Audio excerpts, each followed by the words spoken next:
আসরে Medina Medina সাই আইলো নাকি সাইলো জান্নাত মদিনা সাই আইলো নাকি সাইলো জান্নাত ওদের দুনিয়া তাও সাইবার কি সোনা ওদের দুনিয়া তাও সাইবার কি সোনা বলে জাগানো মদিনা নাকি আই তো সাই বলে জাগানো মদিনা নাকি আই তো সাই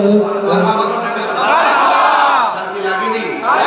আমি আস্তে আস্তে শিখতেছি শুধু শিখতেছি ওই বাতিলদেরকে শায়েস্তা করার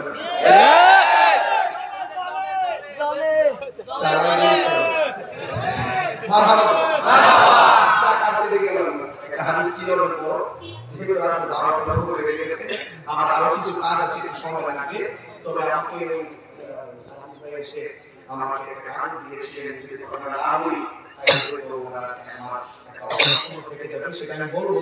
বলার আগে একটা কথা আমি জানতে চাই, একদম স্রেফ একদম দিল থেকে বলবেন, আমার নবীজি হাসরের মাঠে সুপারিশ করার ক্ষমতা আছে না? এই যে সেকেন্ড বন্ধ আবার বলতে হবে, আমার নবীজি হাসরের মাঠে উম্মতের জন্য সুপারিশ করার ক্ষমতা আছে না? নবীজিকে সেই ক্ষমতা দিয়েছেন কে? আমার নবী কবরে সশরীরে আসবেন কি আসবেন না? আমার নবী মেরাজে গিয়ে আল্লাহকে সচক্ষে দেখছেন কি দেখেন না? শুধু দেখেন নাই না, আল্লাহ পাক নবীজি আল্লাহ পাকের একর নিকটে দিয়েছেন। আল্লাহ পাকের প্রতি হাত আমার হাত মুবারক আমার নবীর কাঁধ মুবারকের উপর রেখেছেন। রাসূল বলছেন আমি একটু ঠান্ডা ঠান্ডা অনুভব করেছি। আমাদের মতো ওয়াজ উঠা মাথায় টুপিতে পানি দেবো না, আমি বলি টুপি রুমালটাকে ফেসবুক দিয়ে ওয়াজ মত এসে কয় নবীর মেরাজে স্বপ্নে গেছিলেন। সুবহানাল্লাহ। এবার আপনারা নবীর মেরাজ কি স্বপ্নে না বাস্তব? বাস্তব। আরো জোরে বলেন বাস্তব। বাস্তবে সশরীরে কথা কোন ঠিক কিনা? ঠিক। মেরাজ যাওয়ার পরে রাসূলের জুতা মোবারক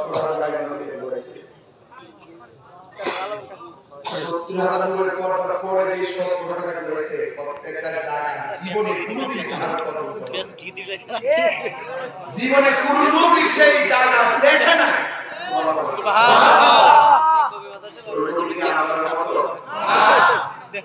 নবীর বলে মাটির মানুষ। নবী কি মাটির না নূরের? আর জোরে বলেন বানাইছে কে? আল্লাহ। নবী যখন বানাইছে তখন কি মাটি ছিল? না। আর তখন মাটি ছিল? না। চন্দ্র ছিল? না। সূর্য ছিল? না। আরশ ছিল? না। গ্রহ ছিল? না। কলম ছিল? না। চাঁদ ছিল? না। সূর্য ছিল? না। চন্দ্র ছিল? না। ফেরেশতা ছিল? না। মানুষ ছিল? না। জিন ছিল? না। আগুন ছিল? না। পানি ছিল? না। বাতাস ছিল? না। নবী কি দিয়ে বানাইছে? সুবহানাল্লাহ। সুবহানাল্লাহ। আর জোরে আল্লাহু আকবার। তাহলে ওই নবীর এই সমস্ত জাত এবং সিফত জানার নাম হলো ঈমান। আর নবী হলো ঈমানের মূল। আল্লাহ মানা নবী মানা হয়, নবী মানলেই আল্লাহ মানা হয়। ঠিক না বলেন? ঠিক। হাসরের মাঠে আমাদের আমল নাই, আমরা গুনাহগার। নবী ছাড়া আমাদের কোনো উপায় নাই। উপায় নাই। এইজন্য আপনারা যারা এখানে এসেছেন আপনাদেরকে দয়া করে অনুরোধ করে একটা কথা বলবো, আমাদের কাগজ দিয়েছেন হুজুর, নগদ কিছু টাকা তুলে দেওয়ার অনুরোধ করেছেন। যদি আপনাদের লোক থাকে, আমাদের কোনো লোক থাকে, দয়া করে ভিতরে কিছু লোক পাঠিয়ে দেন যেন তারা নগদ টাকা নিয়ে আসতে পারে। অন্তত পক্ষে এই দোয়া করে দেবেন, অন্তত পক্ষে একটা মানুষ করবেন।